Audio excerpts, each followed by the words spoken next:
हमारे साथ इस वक्त जो शख्स हैं वो किसी परिचय के मोहताज नहीं हैं। इस वक्त हम रामगढ़ विधानसभा के दुर्गावती में हैं और हमारे साथ राजद के कद्दावर नेता और कहें कि यहाँ के पूर्व जिला परिषद सदस्य भी रहे आनंद सिंह हैं। आज क्या कुछ इन्होंने प्रेस कॉन्फ्रेंस बुलाई है और क्या कुछ कहा है, इनसे ही जानते हैं। बहुत खास मुद्दा है।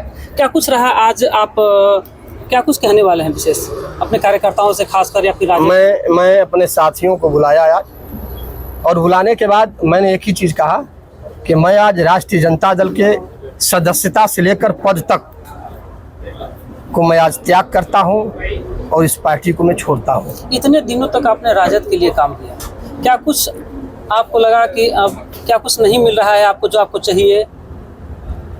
राष्ट्रीय जनता दल के बागवान हम सबों के प्रदेश अध्यक्ष के नियत में कहीं ना कहीं कमी दिखी मुझे, तो मुझे लगा कि नहीं, जब घर का बागवान ही के नियत में कुछ कमी दिखे तो मैं सोचा कि अपना ही किनारा में बदल। एक समय था आप काफ़ी खास उनके कहे जाते थे, चाहे वो कोई पिछले कई चूँकि 24 सालों से आप राजद में रहे और राजद में खासकर जब तक रहे तो कई चुनाव आपने जिताए, चाहे वो विधानसभा का, लोकसभा, कई चीज़ों देखी अपने बारीकी से। इस बार उपचुनाव क्या कुछ टिकट नहीं मिला आपको? सच्चाई है कि मैंने टिकट मांगा था 12 जून को ही जाकर, लेकिन 40 दिन से अधिक हो गए, आज तक उस पर किसी ने चर्चा नहीं की।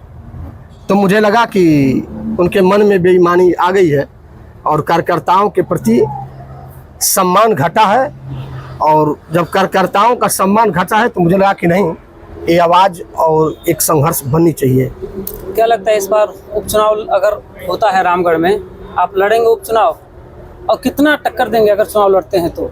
क्या कुछ किसी पार्टी से लड़ेंगे या फिर निर्दलीय रहेगा? मैं यह निर्णय अपने साथियों पर छोड़ता हूं, लेकिन मुझे विश्वास है कि मैं चुनाव लड़ूंगा तो टक्कर नहीं, कोई टक्कर में होगा ही नहीं। ये मेरे साथियों का निर्णय है कि कोई टक्कर में ही नहीं रहेगा।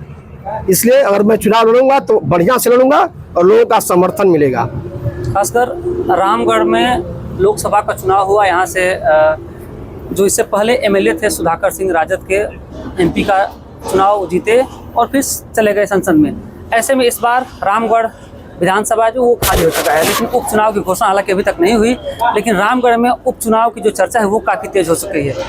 अभी रामगढ़ से बात करें तो कितना कुछ राजद के लिए घातक साबित हो सकते हैं, ये आने वाला समय बताएगा। फिलहाल कैमूर से अजय कुमार सिंह।